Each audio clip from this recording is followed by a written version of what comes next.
Well everyone, this is the finished Winchester 4440, affectionately had come to be known as the basket case.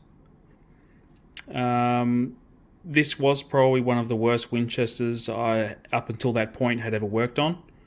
The bolt had a massive amount of slop. The rifle itself didn't appear to be safe to shoot. It was incomplete. The parts that were there were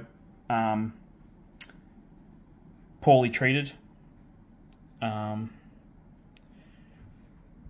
done quite a lot of work to it. Every single square millimeter, in fact, has been repaired or replaced. Originally I was going to keep the stock, but instead I repaired it to be used as a template to fabricate another one. So the original stock was repaired and glued and made straight and then copied off of. So it's got a nice shine to it. This is all English rust bluing. It's not hot dipping. So when you hot dip a gun, it'll look glossy without even any oil on it. This is English rust bluing. The reason why it looks so glossy is because I polished the surface to quite a high sheen. See a little bit of oil on the surface. I did polish the surface of the steel to quite a high finish to get a nice shine to it. The stock looks a little bit more glossy than they normally are. That's because on this particular firearm I decided to muck around a little bit with the stock. I actually used a grain sealer and sealed the grain to the point where it was soaked through.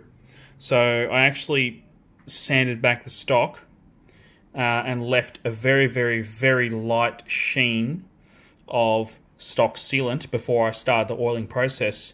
And what it did was it left a very, very glossy, very, very flat and smooth finish to the stock. You can see it's got quite a shine.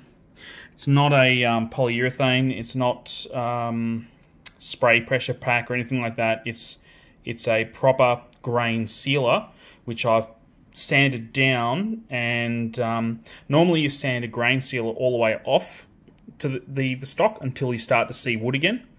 I sanded it down until it was just sitting proud of the wood. So there was still a very, very light, very thin coating of the grain sealer. And then I sanded that to a very, very high grit. I think it was 1200 grit.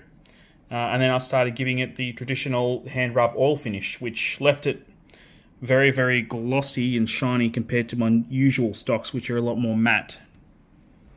So, yeah, it's turned out quite nice. I'm very happy with it. Just got to take it to the range. So I suppose the next part of this video will include some range shots. So, see you in the next one.